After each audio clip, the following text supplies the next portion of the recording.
Good morning, everybody. I am Cody Meyer. I'm a planner here with DLCD, and thank you for coming and spending your morning with us to talk about the Climate Friendly Equitable Communities program.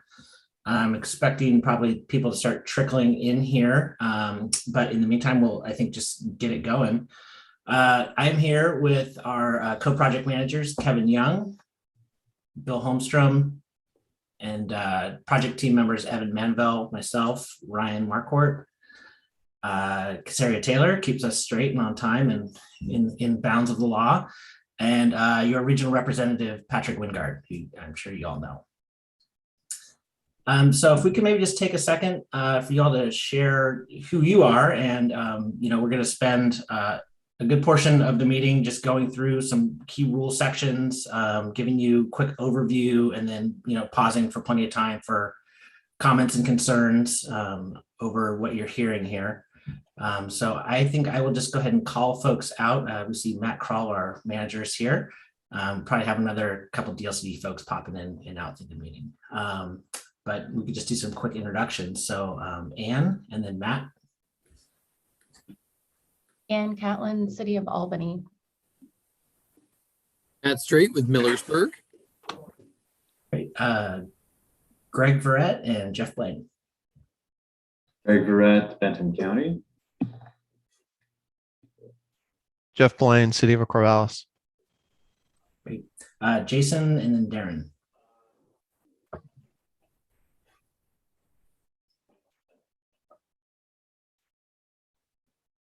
All right, hey, this is Darren. Darren Nichols with the Benton County Community Development Department. Good to see you all. Great, and Jason, we couldn't hear you, but if you want to pop in, go ahead. Something not coming through with the audio there, so I don't know if you have a microphone mute.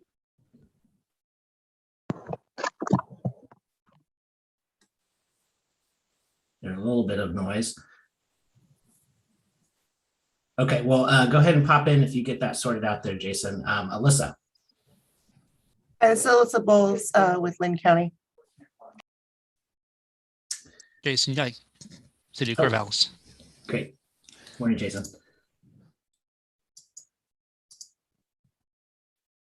Okay, so I'm going to pull up our presentation here. And as I said, we're going to have just some quick overview, grounding in general, go through some of the rule elements for you. Hopefully that's popping up for everybody.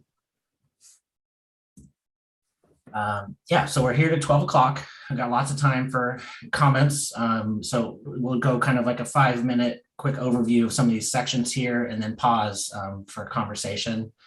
And then at the end, I think just, give you a quick preview of the schedule going forward, opportunity for more input through a survey through you all, and then just kind of open-ended conversation time. So the first thing folks usually want to know is how are these proposed rule regulations going to apply? And in our packets, we've been putting out these tables that kind of show what are the major elements and then would apply to each jurisdiction and the time frame that is in the rules for the deadline. So you'll see on the top row here that we have a couple of regional things, the reporting requirements we want to see come in as a region, but that means every jurisdiction is kind of responsible for their part. The first thing is just deciding whether cities want to work together to monitor VMT and try to get that done, cooperatively or go individually. So we just want to have a heads up on what that is. That's the VMT target approach. And then you can see the CFA designation is the designation of the CFAs. Kevin will talk more about that. And then the zoning for the climate friendly areas is what that is. And then in 2023, you'll see the parking requirements kick in as well. And so here it is for the Corvallis area. So next, I'm going to hand it over to Evan Manvell. He's going to give us a little framing to kind of ground the rulemaking. Thanks, Cody. So this rulemaking came out of some concerns. The core one, or the leading one, is that we're very far off from meeting Oregon's pollution reduction goals for climate, particularly in transportation pollution. Our current trends and plans and investments would make us have 4 times as much pollution as our goals by 2050. So that has real impacts on everyday Oregonians. It's already being felt through extreme weather events, more frequent and more severe. People are losing their lives in heat waves and losing their homes in wildfires and that sort of thing. So we need to course correct. A serious course correction is what is called for. Next slide. The second thread in our title of our rulemaking is equity, and that's because Oregon has a shameful legacy of racism and discrimination and inequity, facilitated by our transportation and land use decisions. Zoning took the place of redlining when redlining was outlawed, and a lot of our transportation investments have harmed communities of color and that sort of thing. And while some of those things may be in the past, some are current, and the intergenerational impacts of those decisions are still with us today. As you know, most intergenerational wealth is passed through houses, and those people who missed out in the past means that they're much poorer today. The average Black household in America has roughly 1/10 of the wealth of the average white household, in large part driven by our past decisions on this. Next slide. A third thing that we note in this rulemaking is that we really have changing demographics. We have changing shapes of households. Over the last 4 or 5 decades, the nuclear family has faded from being the dominant form of household, and is only about 1 in every 5 households. That's two parents with kids at home.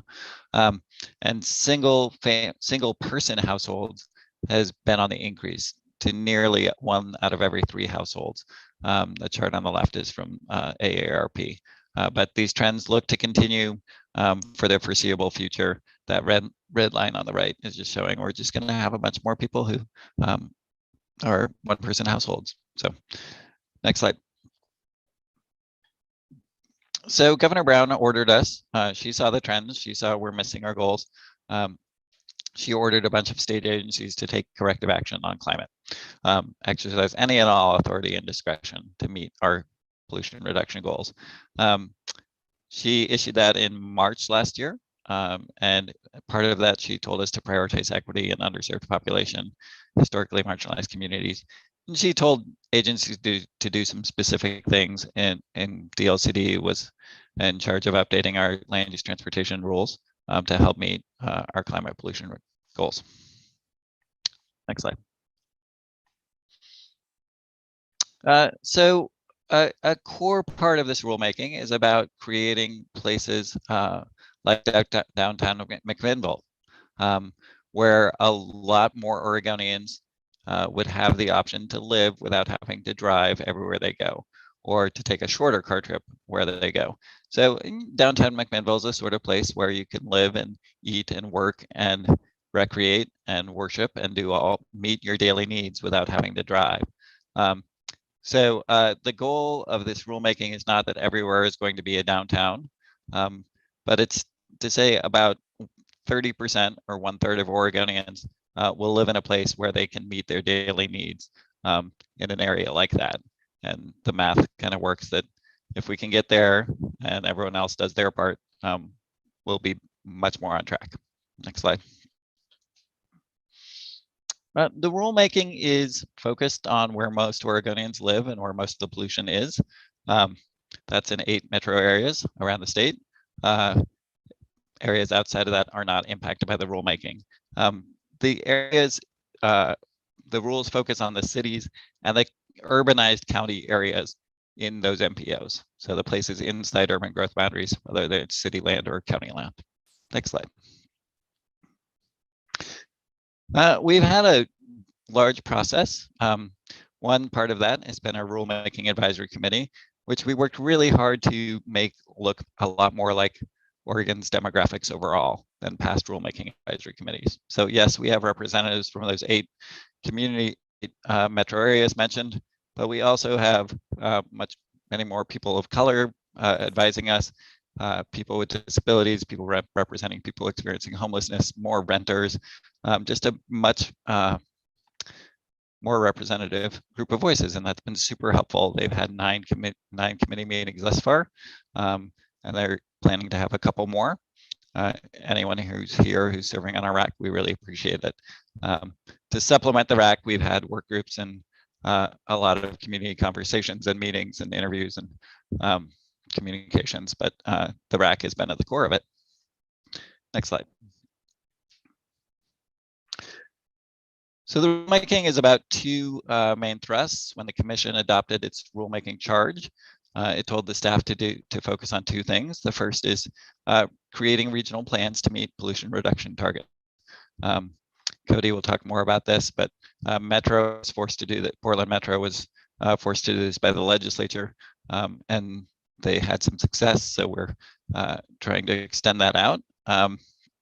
The other thread is really updating Oregon's core land use and transportation rules in 6 key areas that we will go through one by one through the rest of this process. So I will not repeat them here. Next slide.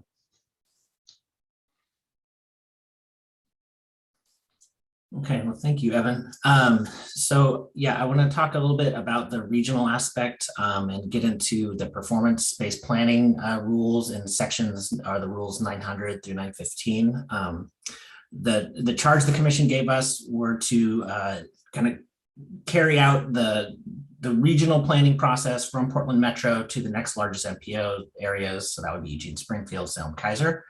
For everyone else, we have kind of use the information we've gathered over the last 10 years through the creation of the statewide transportation strategy and the strategic assessment work we've done with both Albany area MPO and the Corvallis area MPO to really help inform the performance-based planning for local governments.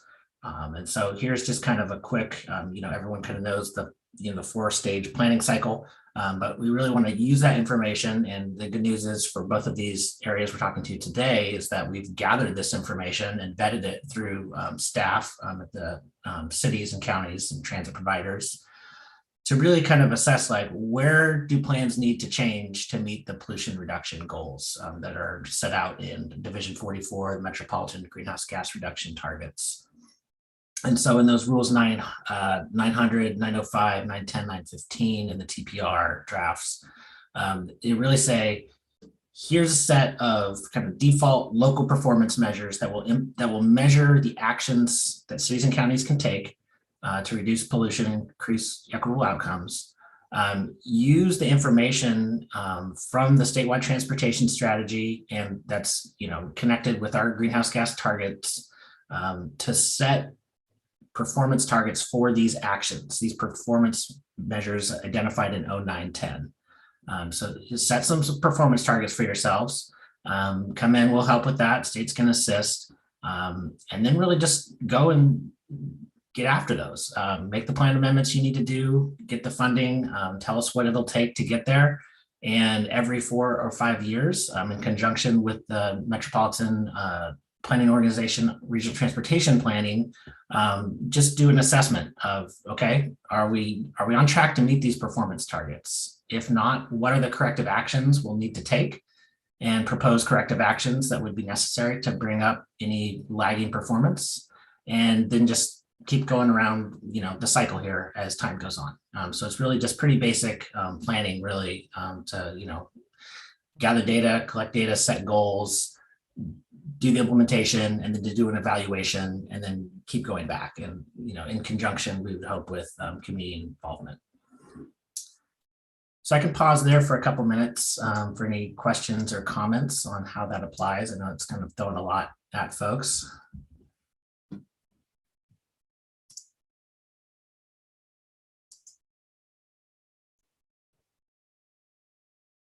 Okay. If not, I'm going to pass this over to Kevin Young, and he's going to talk about the climate friendly areas work. Oops. Great. Thank you, Cody and Evan. My name is Kevin Young, senior land use. What am I? Senior urban planner with the LCD. Very happy to see so many familiar faces with us today. So I'm going to speak kind of at a high level about the current draft of the rules relating to climate-friendly areas. And so what are climate-friendly areas? They're walkable mixed-use areas. It's similar to TOD, really transit-oriented development concepts, where we have a mixture of uses allowed: residential, office, retail, services, and public uses. So the draft rules, the current draft requires local governments to accommodate at least 30% of their housing needs being met within climate-friendly areas. That's for cities with population above 10,000. However, I need to be really clear about that 30% because it's getting there's a lot of misunderstanding about what that means. It is not in the framework of how the H&A process that cities go through. The numbers, the overall housing need is identified from the H&A, but the process of zoning those climate-friendly areas is really looking at our goals for potential development within these areas. So it's based on basically building footprint, feasible building footprints within these areas. And within that feasible building footprint, which would be based on development regulations within those areas, the areas need to accommodate or allow for at least 30% of housing needs to be met in those areas. Obviously, we're not looking for that to be met overnight. This is going to be a beginning in a process where we're hoping to move the needle and get more people living and working in these climate-friendly areas. The reason for that, of course, is to reduce our reliance on vehicle trips and make it easier for people to meet their daily needs without, using bikes, walking, using transit, and not needing to use vehicles. Within these areas, there are requirements for high-quality pedestrian, bicycle, and transit services within the areas, and also, connecting to key destinations within the community. There are additional requirements for parking management within these areas. The current draft of the rules allows for abutting high-density residential or employment areas to be included as a part of a climate-friendly area, even though they're single-use, not mixed-use areas. That level of intensity will help to support what we're trying to accomplish within those climate-friendly areas. So those additional areas are also allowed. And then lastly, another significant change we've made since the last draft is providing local governments with two options: a prescriptive option or an outcome-based standard. And let's turn to the next slide and I'll kind of illustrate how that works. Thank you. So this table shows sort of how those standards are written, again, in the current draft. And you'll see in the left-hand column, they're sized by the population. So the smaller cities, beginning with cities over 5,000, have certain requirements, and then it scales up as the cities get larger. The prescriptive standards are really focusing on those two items there in the blue column. So establishing minimum residential density requirements within those areas, and then establishing maximum building heights, no less than those numbers. I need to be clear, the maximum building height is to allow construction up to that height. It is not requiring all construction to meet the bar there. So that's the prescriptive standard. A local government could also alternatively choose the outcome-oriented standard approach, which is the far right-hand column, and I think that's kind of an orangish color. And essentially what we're trying to accomplish here, it's the same end. We're trying to set up development standards that will achieve, in the smallest cities, 20 homes and jobs per net acre on average. Certainly not every acre is going to accomplish that, but that is ultimately what we're trying to get to. And that number scales up with the size of the city. And I should note, one of the things we're not really talking, well, we don't have a slide on it, is that climate-friendly areas can be established in one area, or they can be established in multiple areas within the city, if whichever makes sense. So you might have a nodal center that's a climate-friendly area. Generally, we're thinking, downtown areas are going to be the most likely candidates to be climate-friendly areas. There's some flexibility there for local governments. So those are the prescriptive and outcome-oriented standards. Next slide, please. And then here's the details on local government implementation. So the current rules would ask local governments to designate climate-friendly areas by June 30 of 2023, which is a little more than a year after we anticipate the rules being adopted. So that is essentially identifying preliminarily which areas areas are under consideration to be climate-friendly areas, and also including some analysis of equitable housing outcomes. And the reason for that is that we're concerned that without that analysis up front, that upzoning that might occur could result in some inequitable impacts to underserved populations, displacement or gentrification.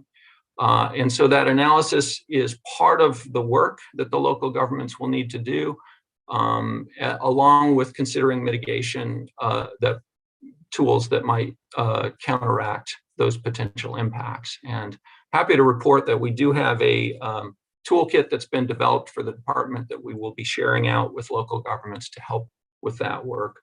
So that's the first year. The second year, local governments would then be required to adopt zoning and comp plan amendments to basically implement those climate-friendly areas. So one additional year, June 30, 2024. Also included in the process of zoning those climate-friendly areas is a transportation review process. This is different from the 0060 significant effect test that many of you are likely familiar with. So instead of looking at traffic generation from vehicles, it looks more broadly at all transportation modes within these areas. So bike, ped, transit, identifies any gaps and requires local governments to begin planning to fill those gaps in those modal elements. In some cases, highway impact analysis would be required with designation of a CFA if the CFA or climate-friendly area is within a certain distance of, say, an interchange, a highway interchange or something of that nature. Next slide, please. Okay, and this is the last slide on climate-friendly areas, and then I'll be happy to take questions and have some discussion on this if desired. So we are also making some changes to the housing rule. So that's Oregon Administrative Rule Division 8. And so many of you are probably familiar with the new housing production strategy requirements that came out of House Bill 2003. We are essentially kind of building into those existing requirements a requirement for local governments to monitor and report on housing production in climate-friendly areas, including affordable housing production in those areas. So again, kind of looking at progress over time, making adjustments, what tools can local governments use to improve housing production in those areas. And then lastly, there's a tie to urban growth boundary expansions. So beginning June 30, 2027, UGB expansions based on residential needs will trigger additional climate-friendly area designation. So this is a little bit complex to explain. I'm happy to go into it in more detail if people are curious about it, but essentially that designation would be enough to accommodate the equivalent of half of that additional residential need that basically is establishing that need for the UGB expansion. So with that, that's a lot of information. I'm happy to take any questions or what have you.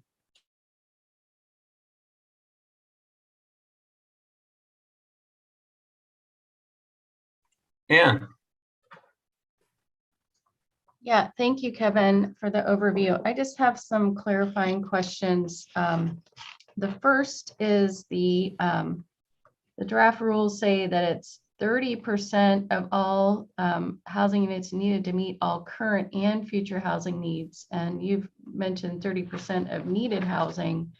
I think those sound different to me. And I just wanted to make sure that we weren't looking at, let's just say Albany has 22,750 housing units right now, that a third of those and a third of the projected need to be in those areas. We're just talking about future housing needs. Now, it can be across the spectrum of different housing types and all that, but what do you mean by future housing needs? That's a really good question, Ann. Thank you for that. So to clarify, it actually is all of those housing needs. So essentially the local government would look back at the most recent, acknowledged HNA, what's our overall housing need? How many houses do we have now? What's our need over the planning period, typically 20 years, and then basically size those climate friendly areas such that they can accommodate 30%, at least 30% of that housing need. Now, this is a really complicated issue, but we are not saying that that the housing that all overnight local governments need to start achieving those numbers. What we're trying to do is to set a target and sort of a trajectory to get there. And so that's why the standards are built based on this sort of theoretical building envelope that's attainable within these climate friendly areas. Many of these will be already developed. We may not see redevelopment in some of these areas over a while. But ultimately, we're trying to ensure that we have the capacity for that level of dwelling units. But housing production is likely to be less than that, over time. Yeah, go ahead. Okay, just two things, just to clarify. So we might need 6,700 to 9,000 housing units by 2040. We're taking a third of those units and putting them into the climate friendly area. Or are we also counting the 22,000 units that we have? That answer didn't quite hear that answer. So, and then I have okay. a follow-up question after that. Yeah, so it would be both the 22K that you have now and the anticipated additional need over the 20-year planning period. And it would be essentially establishing a sufficient building envelope area to reach that goal over time, which is a little bit, anyway, I could go into more detail if you like. Yeah. A follow-up question while I am talking, and then I don't have any other questions right now. So it's a minimum residential density of 25 dwelling units per net acre for cities our size. And are we talking about just each development needs to meet that minimum? Or we're just looking at the areas that are designated residential. It's not the whole area. It's just the 30% of our climate friendly area is designated for residential, since we obviously need employment and services and all that. It's just 25 units an acre for the residential areas, or is it 25 net for the whole climate friendly area? Because that's a big difference. Right, and that's a great question. Again, so you should also know that we've hosted a work group meeting on climate friendly areas in general. I think we're going to have another one here in a week or two. This is one of the issues that we've been talking through. As we wrote this, the thinking was this is a mixed use zone, and that the way that residential density would be applied would be for any residential development would need to meet that 15 unit per acre minimum. So if it were in a mixed use building or freestanding residential, it would need to meet that minimum. It doesn't preclude if you have a 100% office building being built, there's no problem with doing that. It's just essentially setting that standard. The work group recently had a conversation about, well, in a mixed use building, does it make sense to establish a minimum residential density? That's something that we're exploring a little bit. So I need to say the rules are under development now, and that's part of the reason that we're reaching out to the folks who are going to implement these rules, because that feedback is really helpful to us.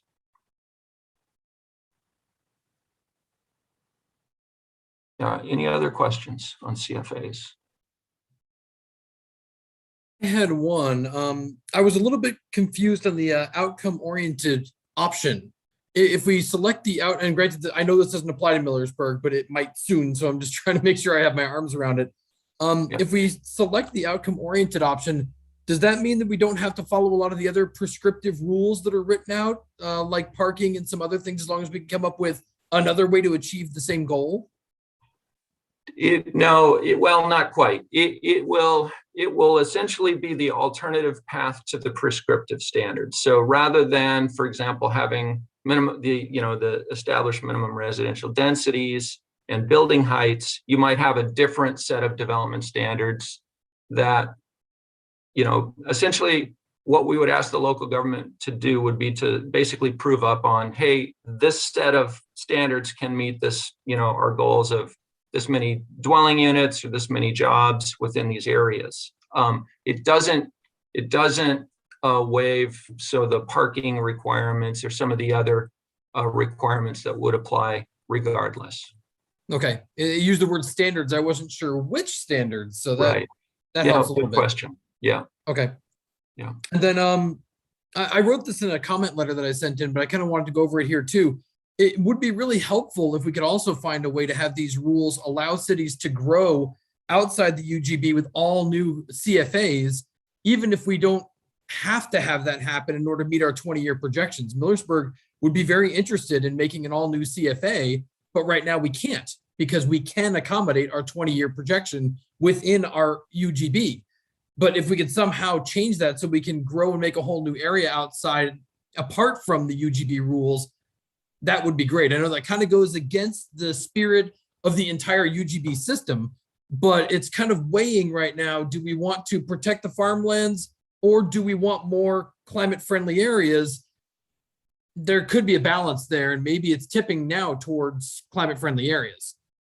Just throwing it out there. Yeah, no, that's great, Matt. And I like you're thinking about incentivizing, and I think that's a laudable goal. And we would like to do that to the extent we can. I mean, what I have to say though is that our rulemaking is occurring within, statutory and other constraints. So, there's basically the sandbox we get to play in. And I have to assert that I think that change would probably be beyond our legal ability, because it would conflict with some existing statutory requirements. But keep thinking along those lines. There may be some other ways that we could incentivize this type of thing. Patrick. Thanks, Kevin. Matt, that may be achievable through urban reserves, through an urban reserves plan. I've been reading a lot that. about the urban reserves lately, thinking about that exact approach. So we'll have to chat offline about that and see what we can or can't do. Let's do it.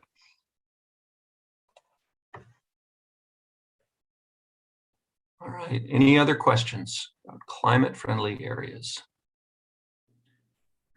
I've got a question about how this would relate to a smaller city. So Philomath, which is within the Corvallis metropolitan planning area, as I understand, but is a smaller city like Millersburg, I guess. So how did I wasn't thinking about Philomath when the early slides were showing the breakdown among different cities and so on. So how would it relate to a city like Philomath? Thanks, Greg. You bet. So I believe Philomath is just over that 5,000 population threshold, or at least the 2020 census data would suggest that. I'm not sure where PSU is on that. Assuming that they are, if they're over the 5,000, they would be required to designate climate-friendly areas. But for the smallest cities, there's not a 30% test. Essentially, it says you need to zone 25 acres as a kind of a beginning step of, okay, let's start figuring out where our climate-friendly area will be, and we can build on that in the future. But basically, that's the requirement.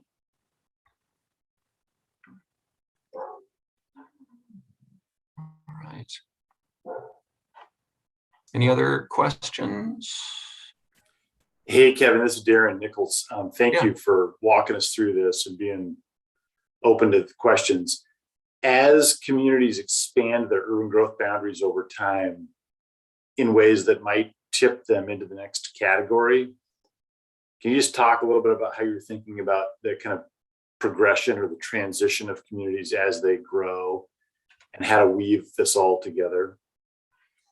Sure. So you will see some language if you cared to dive into this. There are some amendments to Division 8, the housing rule, that speak to how cities would expand climate-friendly areas as their population grows over time. And so essentially it's tied to that, the HNA update process, again, from House Bill 2003. So as cities adopt the new HNA, they, their population size grows, and the designation of climate-friendly areas would then kind of follow that process.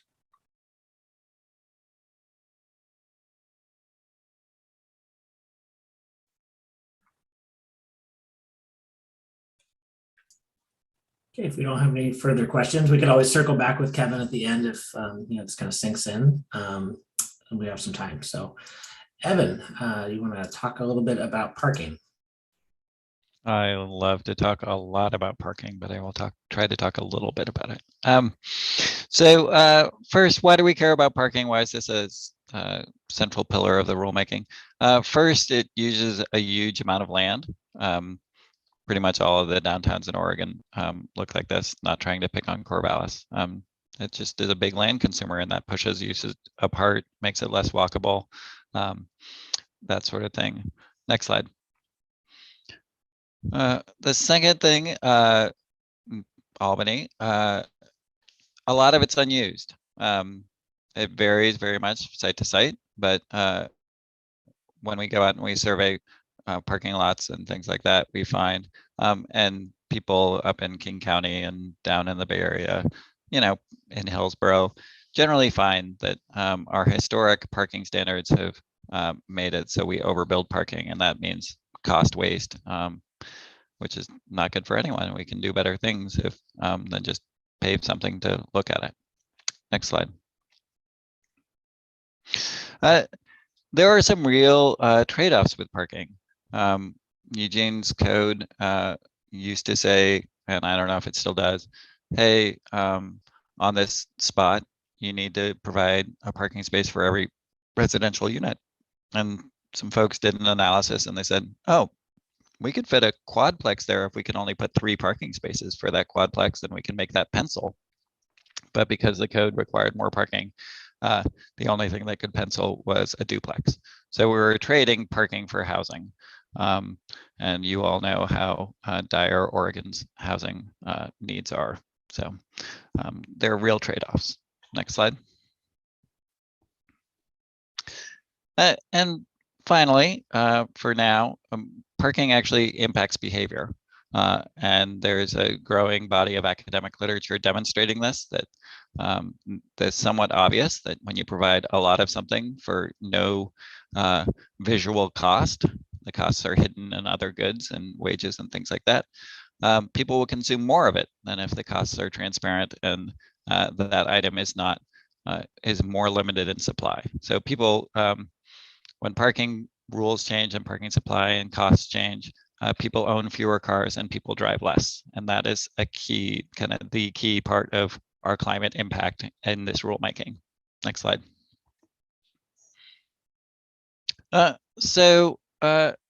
We've drafted some rules, and the rules do kind of 3 things.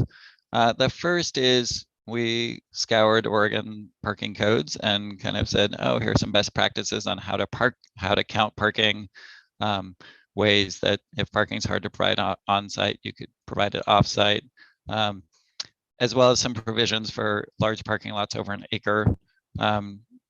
So we kind of compiled those and put those into the draft rules. The second is kind of the core piece of it for Corvallis, Albany areas and Millersburg, and is to do one of 3 things. And the first is to follow the leads of a lot of communities all over the world for the last couple of decades. Toronto, Canada last night. It's just to deregulate parking, is to just say, hey, builders have a real diversity of product and a diversity of consumers, and they can figure out for themselves how much parking. Number one. Options 2 and 3 say, hey, parking is related to certain types of uses, and parking demand varies in terms of areas. So it targets certain types and areas to reduce parking mandates for. Option 2, and I'll get into that next slide. Option 2 is also says, hey, in addition to that, we're going to adopt best practices on parking policies, like unbundling, make people rent their parking space separate from their unit, or flexible commute benefits, where employers who provide parking provide the financial equivalent of that to those who don't drive to work, that sort of thing. And option 3, if you don't want to adopt those policies, just says, hey, we're going to add more types and larger areas to places that have reduced parking requirements. The third part of the parking rules is letting or making populous communities do more. But since there's no one over 100,000 in this meeting, we'll skip that one for now.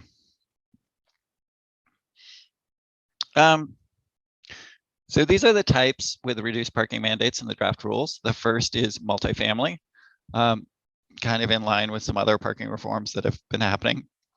This would say you can't have a parking minimum of higher than 1 space per unit in multifamily.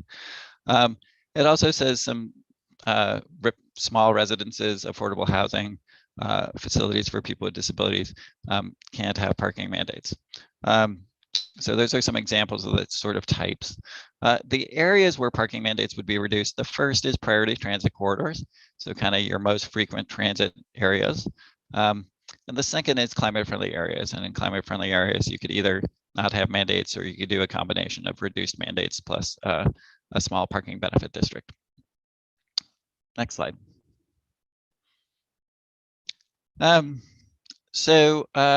The last piece that's sandwiched in the parking rules is charging electric vehicles. Charging electric bikes is under bike parking and other things. But for cars, this isn't in the draft rules. And it's really working to get over the chicken and egg problem of people don't buy EVs because there's no charging, and people don't provide charging because no one owns EVs. So Oregon has very clear commitments to expand, to electrify the fleet, 90% of new cars by 2035. How do we get there?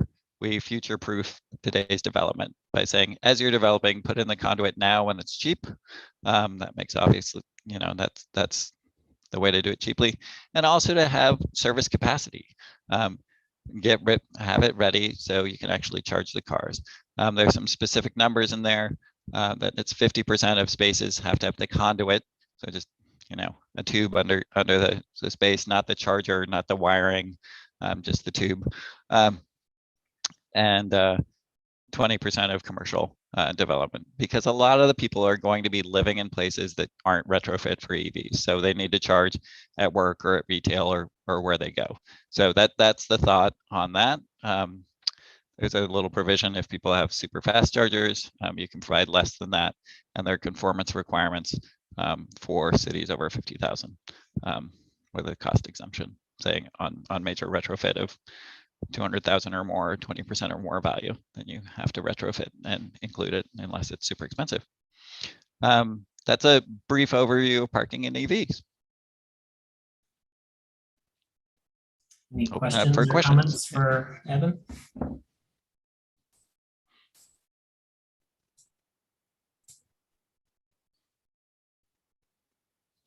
Okay, well, if any come to mind, we'll have some more time, I think, at the end for you to pass that along. So, Bill, you're up.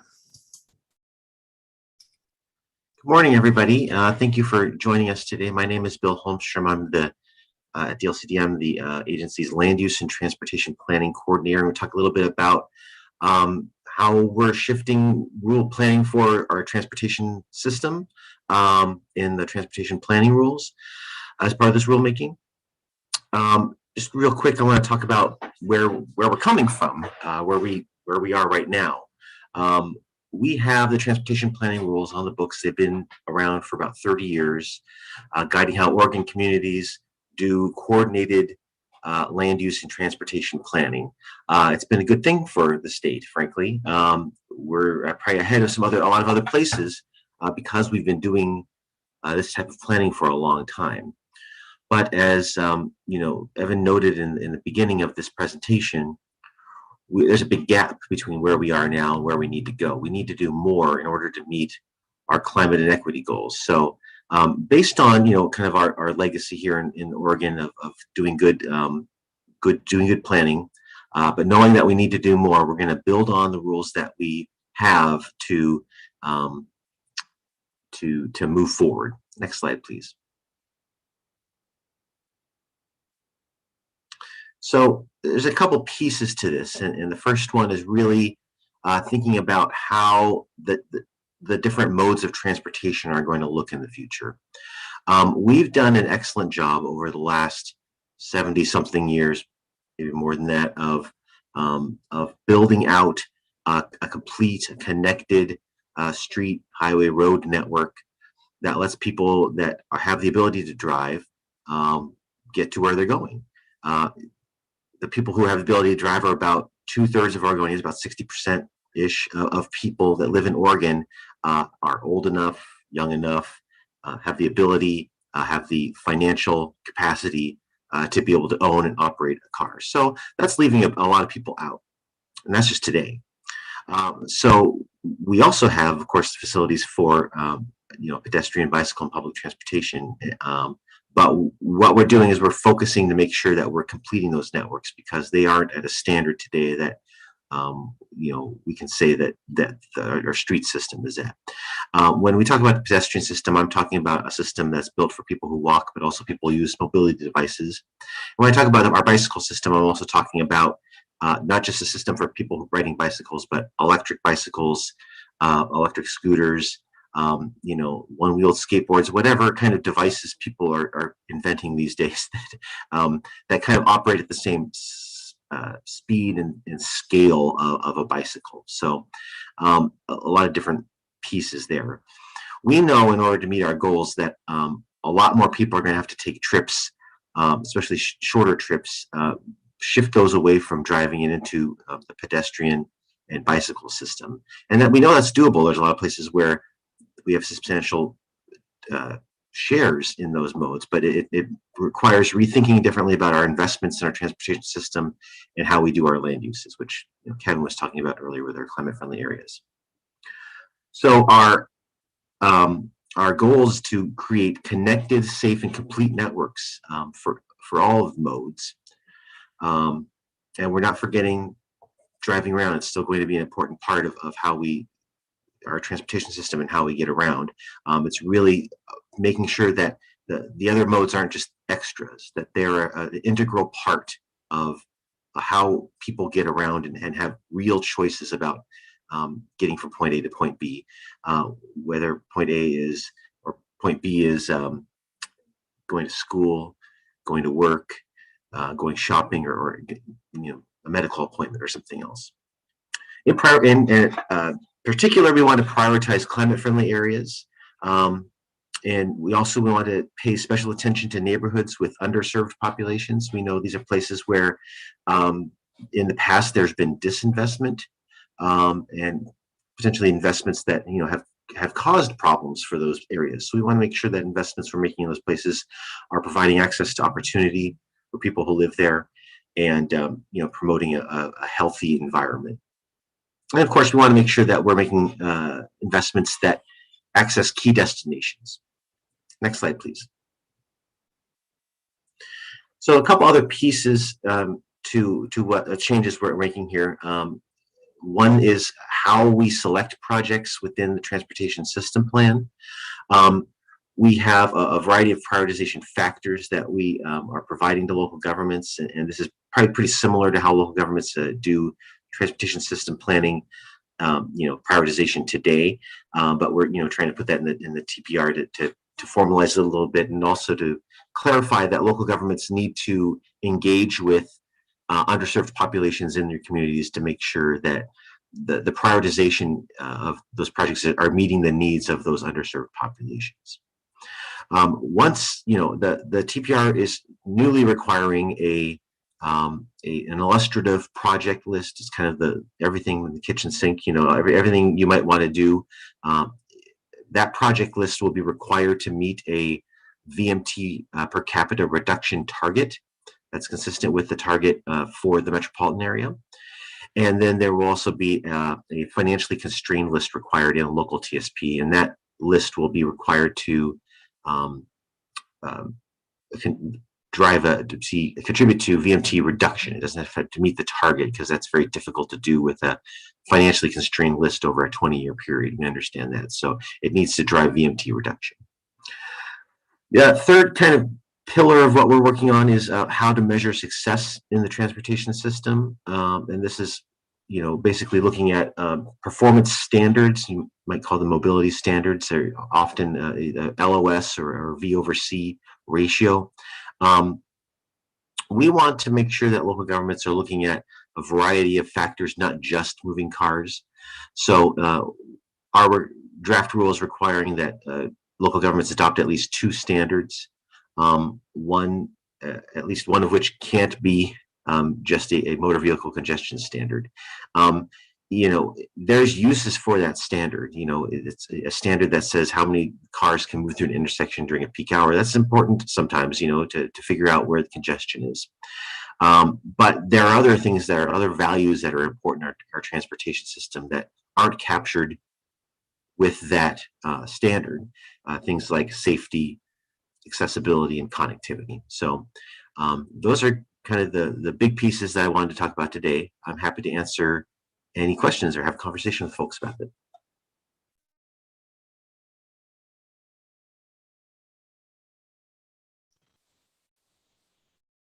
Hi, I'll ask a quick question, and I was interrupted, so you may have answered this, and I apologize if you did. With the rule change, is that going to impact municipalities at the time that we're updating our TSPs, or does the legislation require a TSP amendment in order to, within a certain period of time, in order to do that analysis you just described? To do that the first thing what was the question about?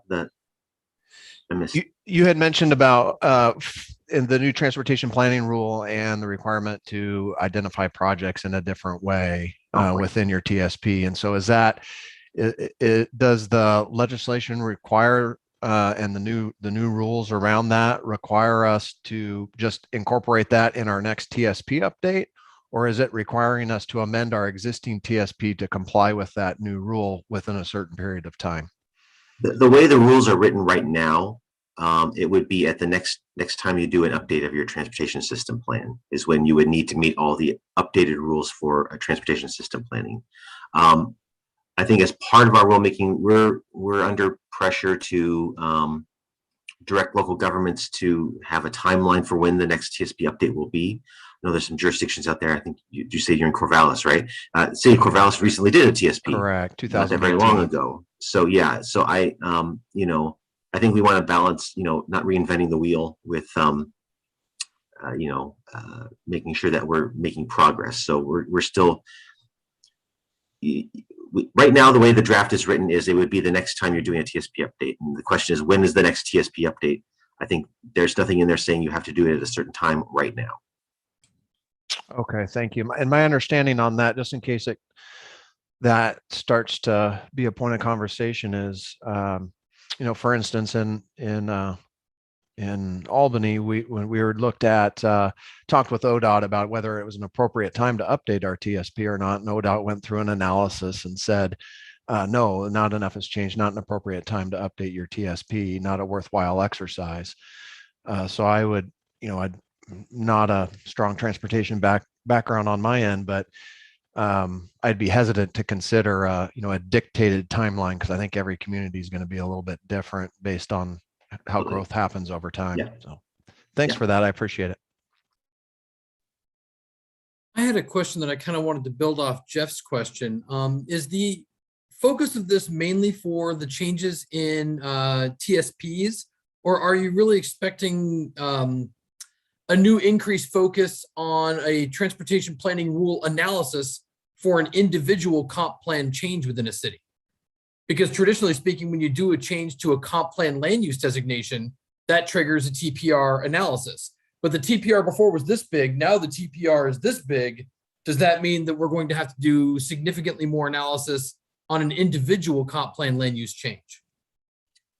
So yeah, the word TPR gets thrown around a lot and people sometimes mean different things. When I'm talking about the transportation planning rules, I'm talking about all of Division 12 in Chapter 660. So that includes all the existing rules for how local governments are supposed to do transportation system planning.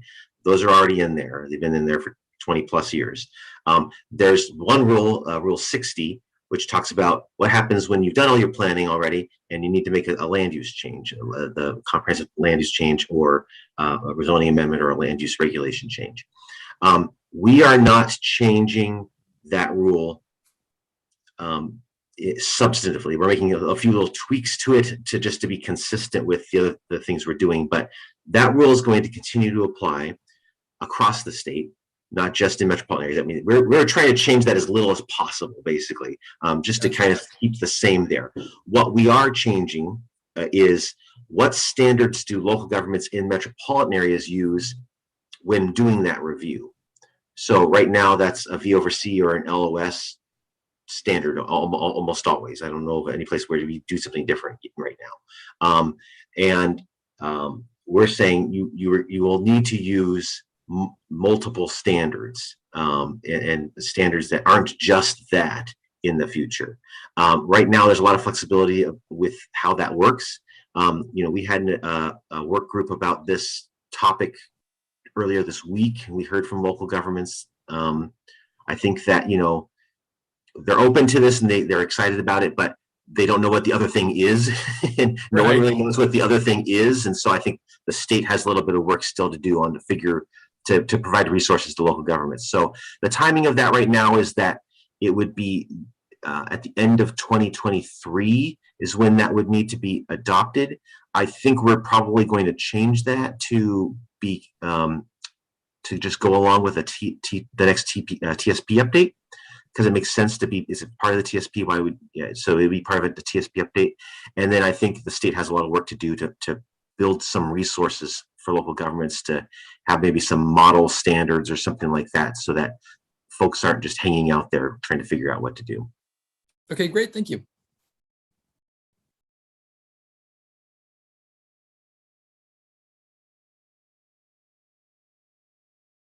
Any other questions or comment for Bill and the TPR? Nick? Yeah, I guess I'm curious how these rules are going to interplay with ODOT, your sister agency. So many of the local jurisdictions either use ODOT standards, and or if not, then all these local neighborhood streets cross ODOT facilities. And so, ODOT is at this point is still using the mobility standard as a metric. And I'm curious how the TPR is going to kind of interplay with that, or if there's going to be subsequent changes at ODOT level or anything like that. Yeah, you may not be surprised to learn that this part of the rules was of great interest to our friends at the Department of Transportation, and we've spent a lot of time, a lot of meetings working with them to get to where we are now. We didn't release these rules without them seeing it or being at least okay with us putting them out there. And I think the way we expect it to happen is, because the way it's set up is that you have to have at least two different standards. It may be that on state highways, there may be that there's the existing V over C standard, mobility standard, and then there might be a local standard in addition to that. I think that's kind of how we're figuring that would work. But in kind of past this rulemaking, this ODOT is going through a process to update the Oregon Transportation Plan now, and that as part of that, they're going to be in the next couple of years adopting an updated Oregon Highway Plan. Now, the Oregon Highway Plan is where those standards come from for state highways, and so there may be an opportunity there. I'm not going to promise anything because I have no idea, but if we were advocating a certain thing, we might say ODOT needs to look at something different. How that will end up, I don't know. Thanks.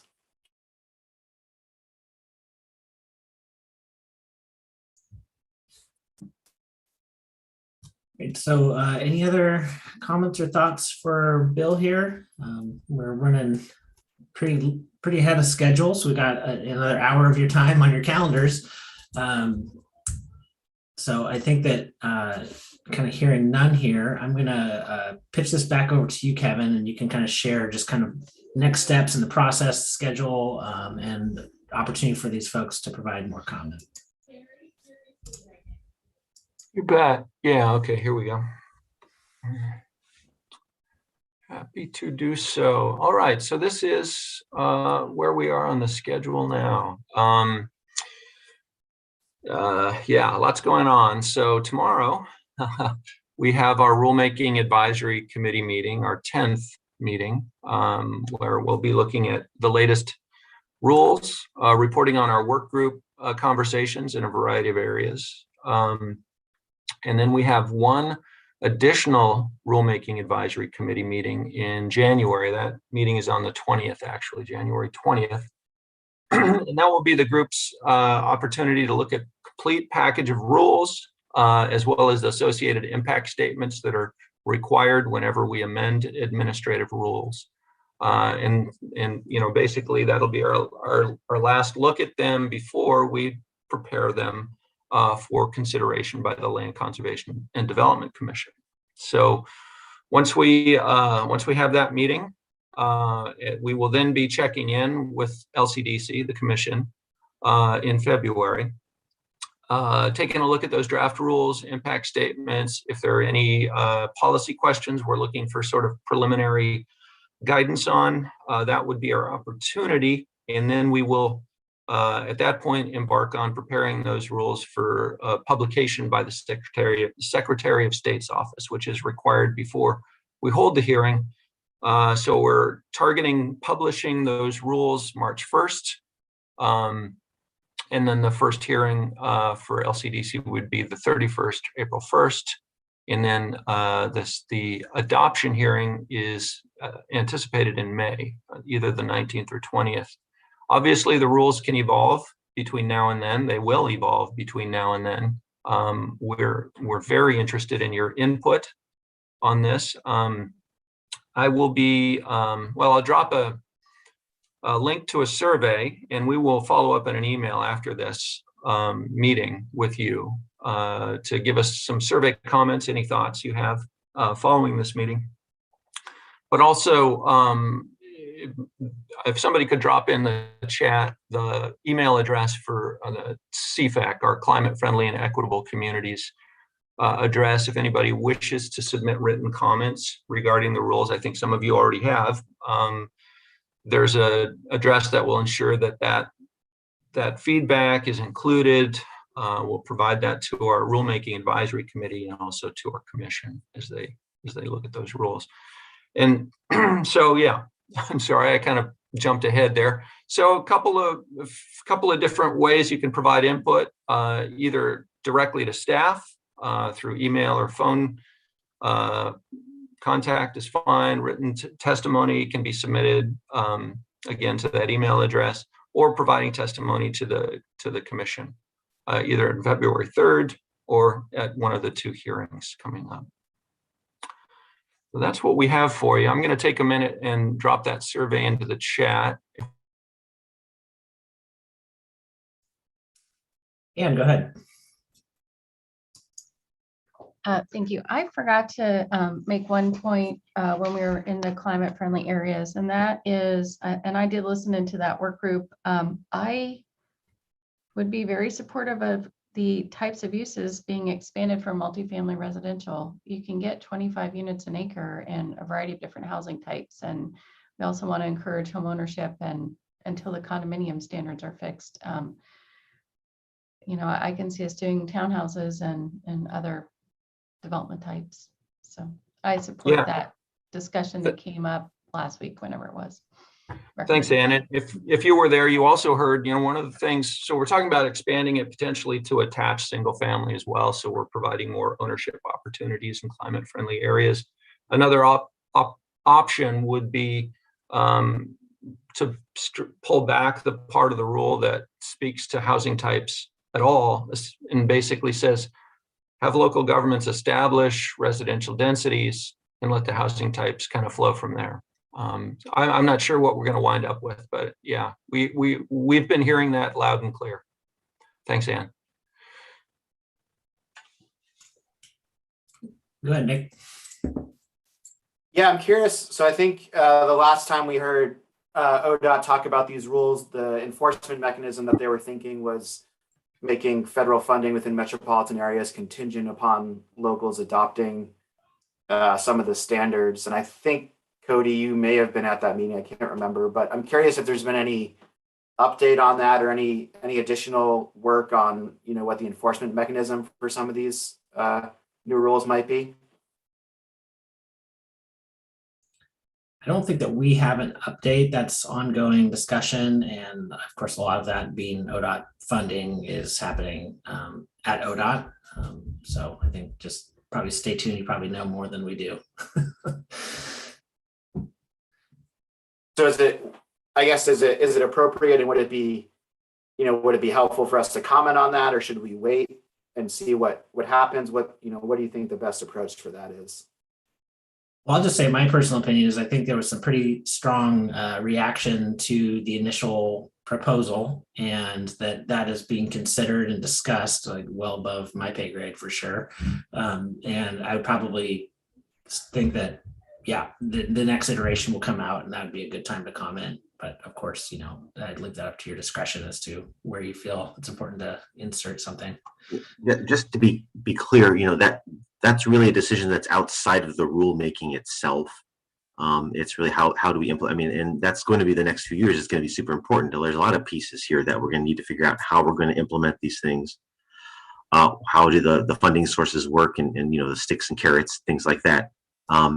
But like Cody said, that's a decision that our director's having with ODOT director kind of level is where that's at. Yeah, that's just what I was trying to get a handle on, because I understand that's outside the rulemaking process, but it also potentially impacts the rules, the enforcement of those rules. So sounds like the best idea is just kind of wait at this point. So thanks. I'll just speak for our team. I think that we're all highly motivated and ready to, roll up our sleeves and make sure that, these things roll out in a way where shouldn't even be a possibility, right? That we're going to help and stand this stuff up, and there shouldn't be a need for that.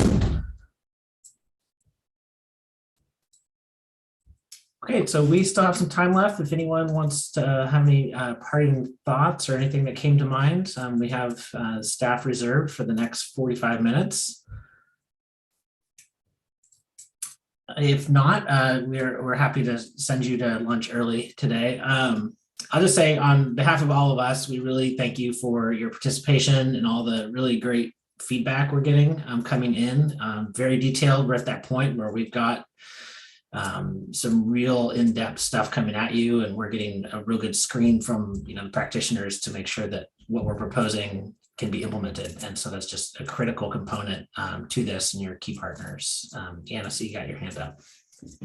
Yeah, thank you. I just thought of one more thing. I did listen into some other work groups, and the block length discussion. I know block length is really important to walkability, but more streets adds costs too. So, just balancing block length and looking at some options to balance that, the cost and the environmental impact of streets and pavement, and with also walkability and what's the right block length. So I guess I haven't had time to go back and look at that, but that was in my notes to just say that as something that there's two sides of that.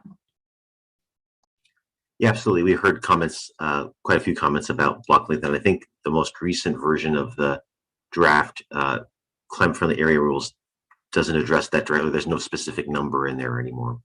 That's correct. Yeah.